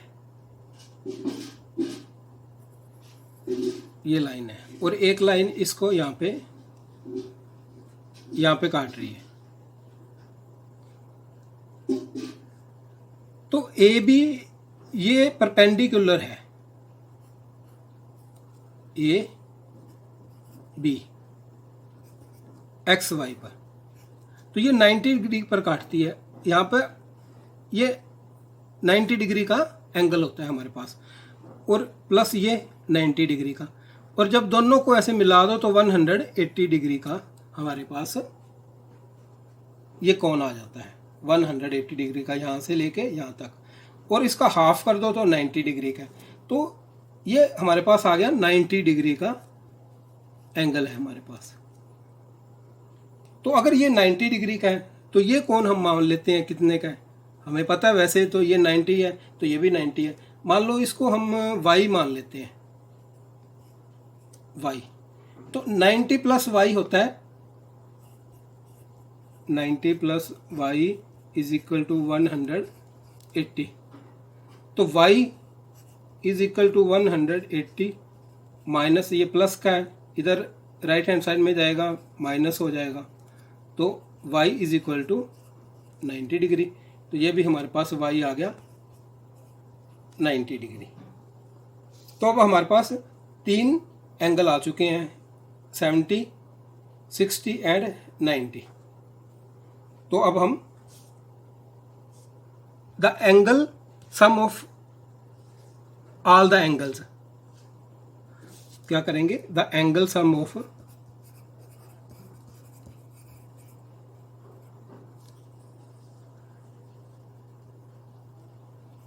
the angles sum of all the angles is equal to है हमारे पास n माइनस 2 180. तो एंगल सम क्या आ गया हमारे पास? 70 degree, 60 degree plus 90 degree plus x is equal to n क्या है? 1 2 3 4 साइड्स हैं, 4 माइनस 2 180 डिग्री. अब बिल्कुल जो हमने पहले सम किया है बिल्कुल वैसे ही इसको हमने सॉल्व करना है फॉर, क्योंकि ये भी एक क्वाड्रिलेटरल है, इसकी भी 4 साइड्स है, 1 2 3 4, तो इसका भी जो एंगल सम है वो 360 डिग्री आएगा। तो अब हम इन सबको टोटल कर लेते हैं। तो हमारे पास इन सब का टोटल आया 90 प्लस 60 प्लस 70, तो हमारे पास आ गया ये 1570 220 plus x is equal to 2 minus 180, 4 में से 2 गए 2। अब इसको मल्टीप्लाई कर लेते हैं, plus x is equal to 360 degree आ गया हमारे पास। तो x हमारे पास कितना आ गया 360, left hand side right hand side, left hand side से राइट हैंड साइड जो आएगा तो माइनस 220 इज इक्वल टू 360 में से हमने 220 निकाल दिया, तो हमारे पास कितना आ गया 041, ये हमारे पास आंसर आ गया।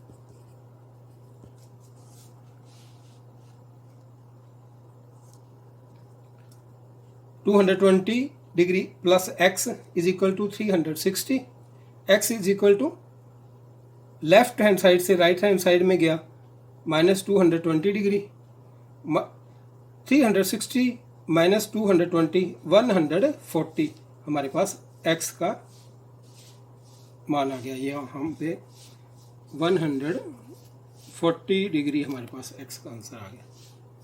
और जो हमने यहाँ पे निकाला था इसका आंसर ये हमने 60 निकाला था, तो यहाँ पे हम 60 लिख सकते हैं, 60 आ गया।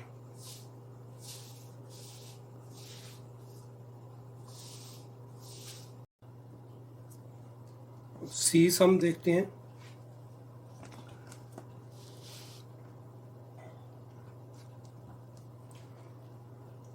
फिगर में देखते हैं नंबर ऑफ लाइंस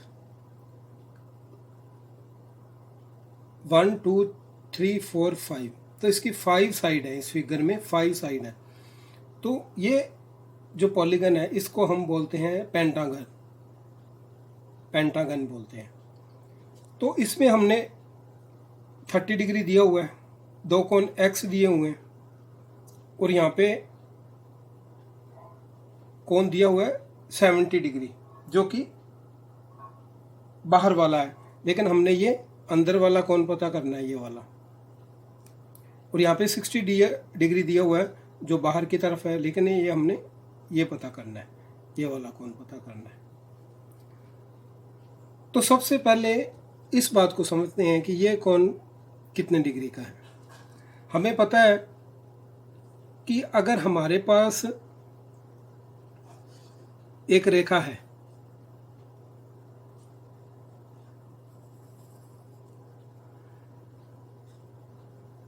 और जो कोण एक सीधी रेखा के ऊपर बनता है वो 90 डिग्री का होता है। जो कोण एक सीधी रेखा के ऊपर बनता है वो 90 डिग्री का होता है। ये 90 डिग्री का कोण है।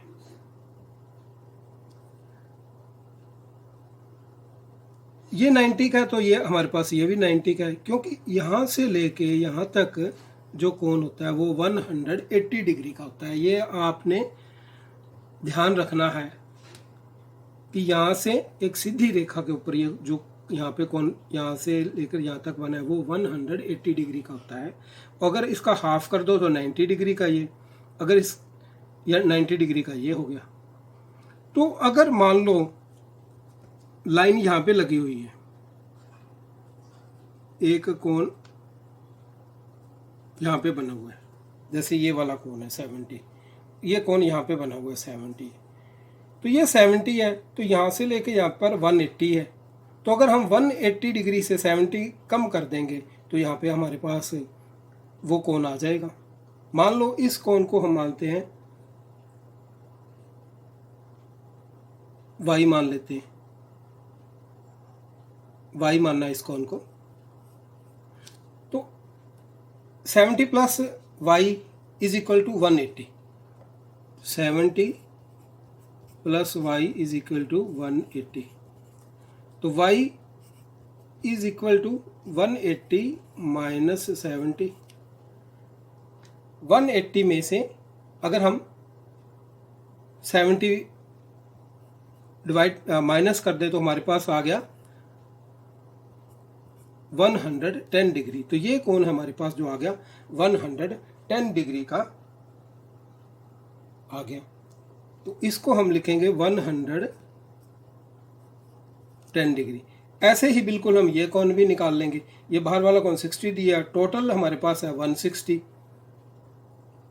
तो इसको हम अगर z मान लें तो 60 प्लस z 180, तो z 180 minus 60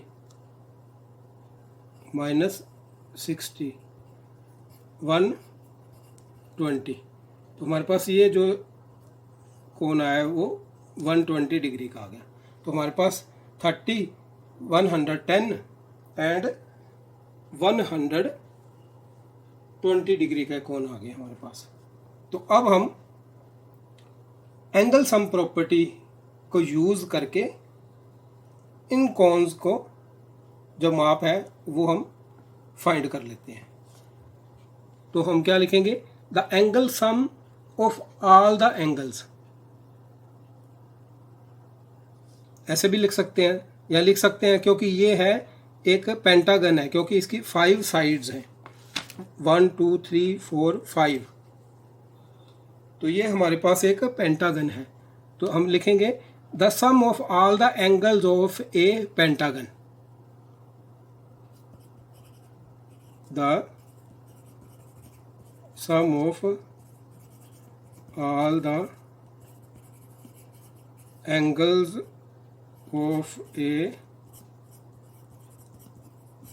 pentagon is equal to n minus 2 multiply 180।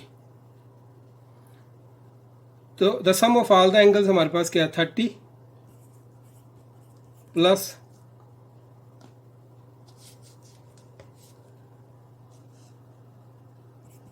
x plus 110 degree plus 120 degree plus x is equal to n क्या है, 1 2 3 4 5 माइनस 2 मल्टीप्लाई 180। तो अब हम इसको प्लस करते हैं, 30 एंड 110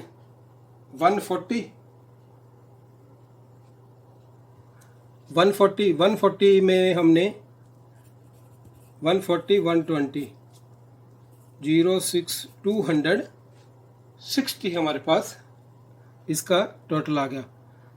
और ये हमारे पास आ गया x plus x 2x plus 260 degree. 5 में से 2 गए 3 माइनस 180 डिग्री। तो 2x प्लस 260, 18 3 दा 54। तो ये देखो हमारे पास जो pentagon, the sum of all the angles of a pentagon क्या आ गया हमारे पास, 540 डिग्री होता है। पेंटागन के सभी एंगल्स का जो सम होता है वो 540 डिग्री होता है। तो अब 2x is equal to 540 minus plus का लेफ्ट साइड पे है तो राइट साइड पे गया तो माइनस का और 260। 2x 240 में से हम 540 में से 260 को हम माइनस कर देंगे तो हमारे पास आ गया ये 0।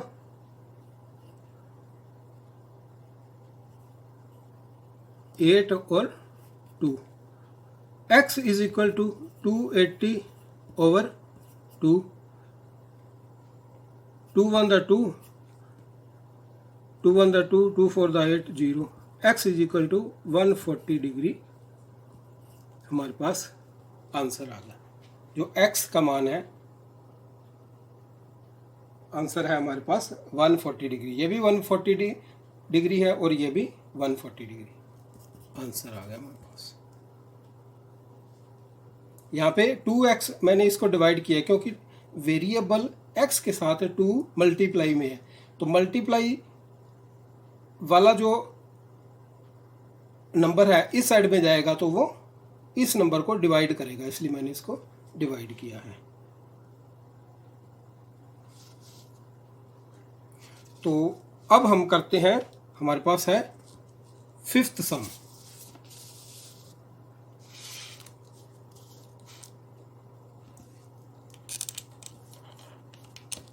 फिफ्थ सम है हमारे पास। अब हम, ये हमारे पास एक पॉलीगन है, 1 2 3 4 5 साइडेड पॉलीगन है। वही सेम है हमारे पास जो हमने सी वाला सम किया है। तो यहाँ पर कह रहे कि the sum of all the angles of a pentagon, हम वैसे ही सेम ही लिखेंगे। The sum of all the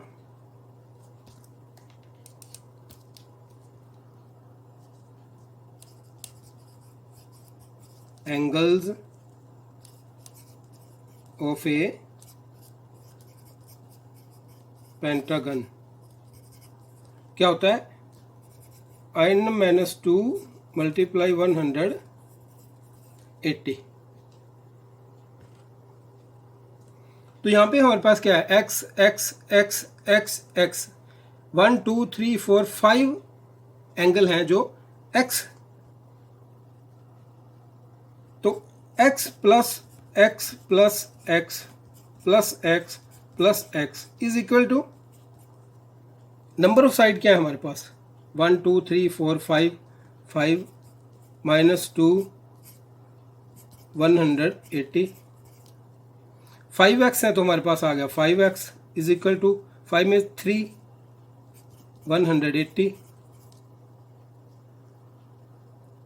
5x is equal to 8 in 3 the 540 degree, 540 degree. x is equal to 540 minus 5, 5 on the 5, 5 on the 5 0, 5 8 the 40, तो 108 हमारे पास answer आ गया x का। जो इसका हमारे पास एंगल का जो माप है वो 108 डिग्री है।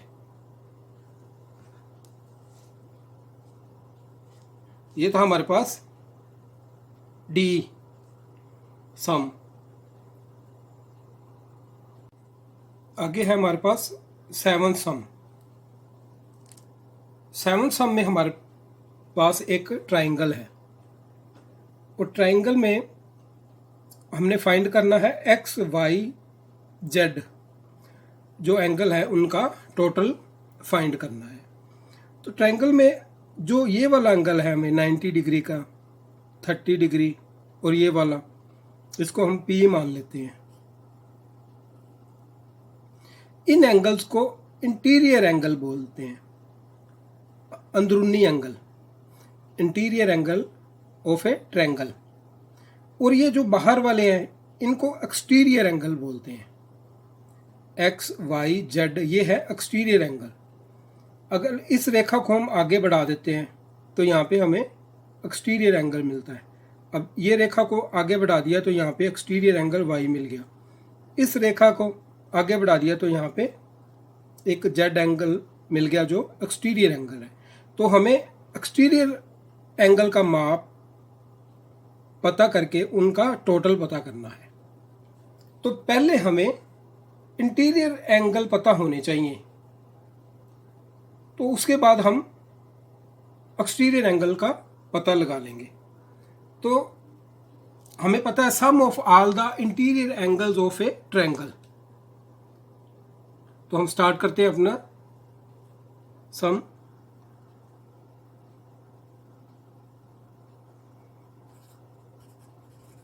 sum of all the interior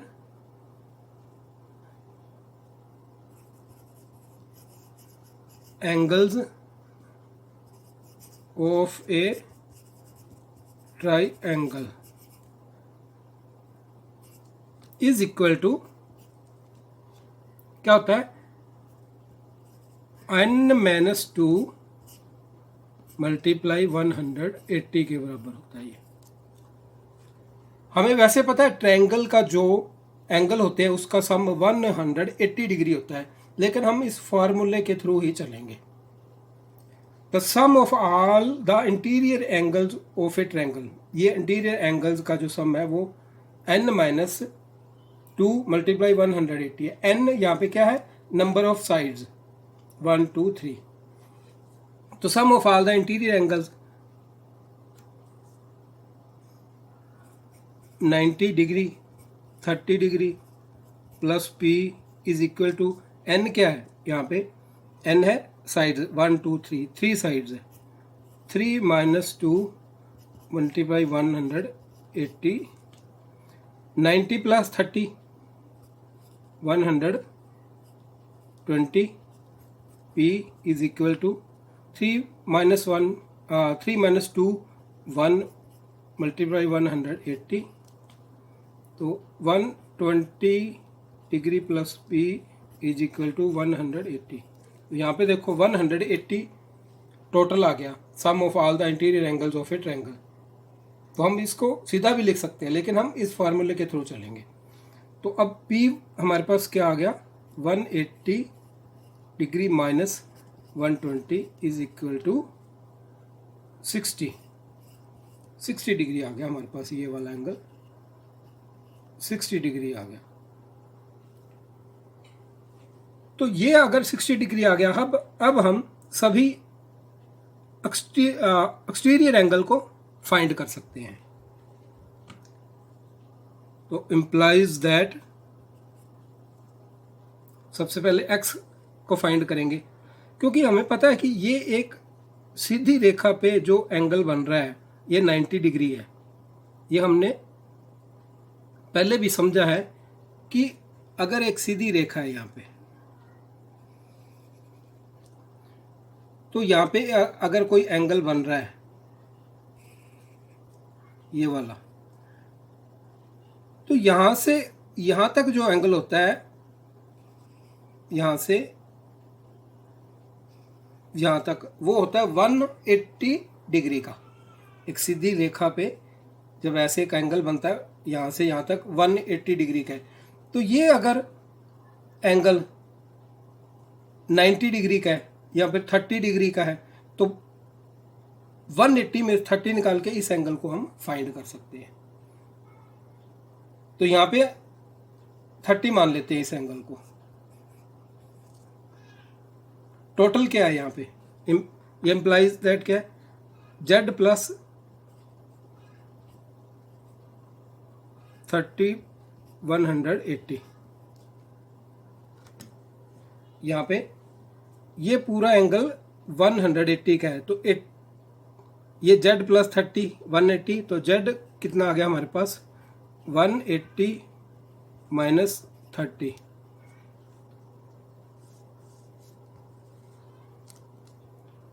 z plus 150, z angle हमारे पास आ गया 150।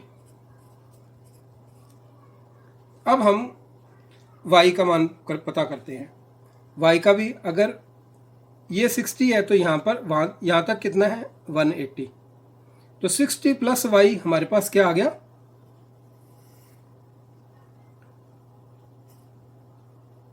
60 plus y is equal to 180।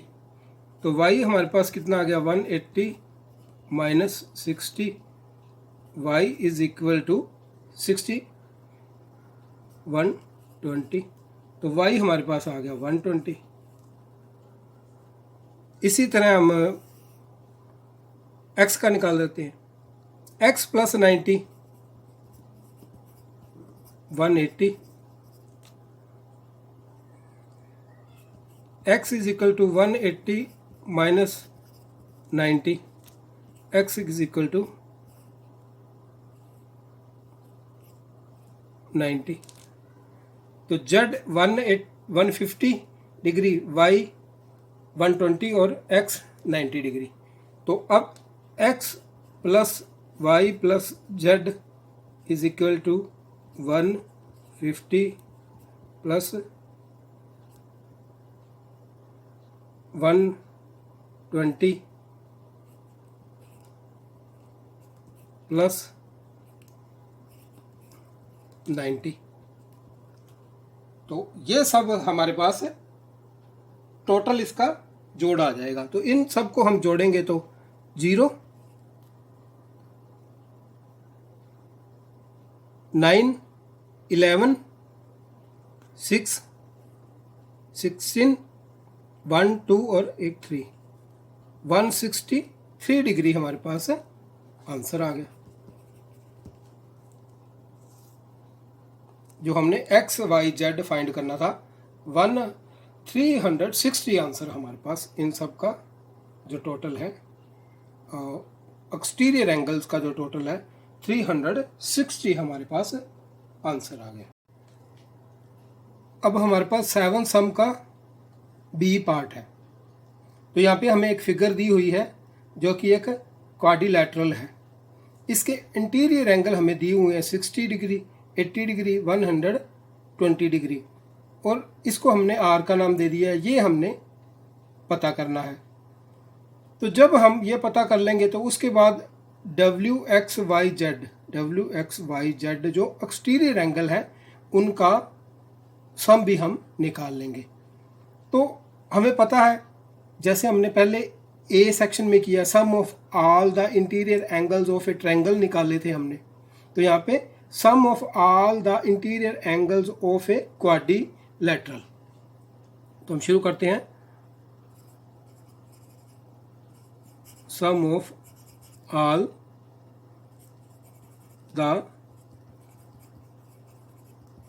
Interior angles of a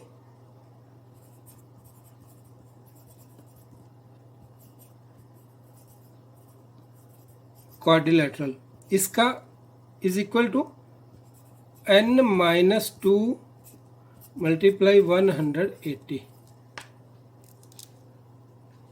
तो बिल्कुल आसान है। n यहाँ पे नंबर ऑफ साइड्स हैं, 1 2 3 4 साइड्स हैं हमारे पास। वैसे हमें पता है कि sum of all the interior angles of a quadrilateral कितना होता है, लेकिन हम ये फॉर्मूला यूज़ करेंगे जैसे हमने पहले बात की है। तो sum of all the interior angles 60 degree,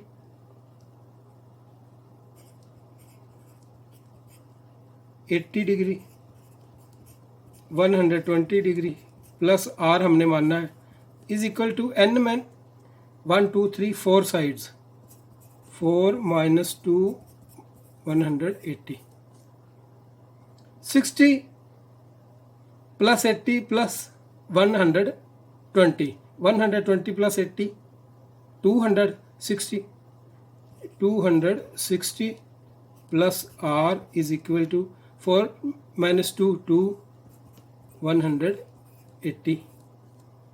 तो 260 plus r is equal to 18 to the 36 0, r is equal to 360 minus 260, r is equal to 100।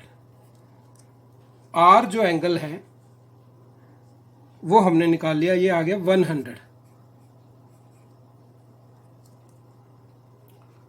तो अब हमारे पास सभी इंटीरियर एंगल आ चुके हैं। तो अब हम एक्सटीरियर एंगल निकाल लेंगे। एक्सटीरियर एंगल निकालने के लिए देखो हमें पता है, जैसे हमने पहले भी किया था, कि ये एक सीधी रेखा है ये वाली। तो ये अगर सीधी रेखा है यहाँ पे ऐसे, और यहाँ पे एक एंगल बन रहा है ये वाला 100 प्लस ये एंगल जोड़ देंगे तो ये हो जाएगा 180 और ये एंगल हमारे पास है W प्लस 180 डिग्री होता है। तो अब हमारे पास क्या आ गया, दैट इम्प्लाइज, तो सबसे पहले हम W निकालेंगे।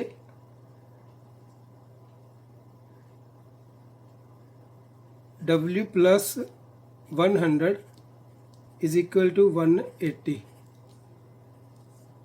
तो W हमारे पास आ गया 180 minus degree minus 100 is equal to 80 degree. W हमारे पास 80 डिग्री हमने निकाल लिया। तो अब हम निकालते हैं दूसरा। अब हमारे पास X पे आ जाओ, 120 डिग्री प्लस यहाँ से यहाँ तक अगर जाता है तो 180 में बनता है। तो x plus 120, x plus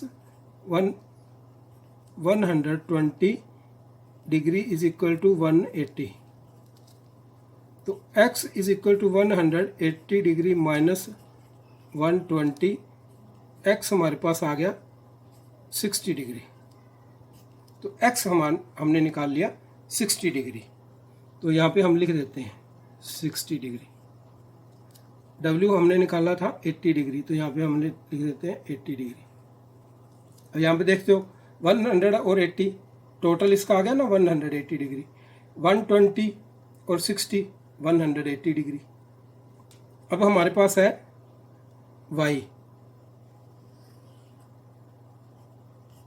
y plus 80 180, तो y 180 minus 80, y is equal to 100।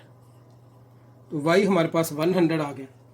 उसके बाद हमारे पास आता है z, तो z plus 60 is equal to 180, तो z 180 डिग्री माइनस 60।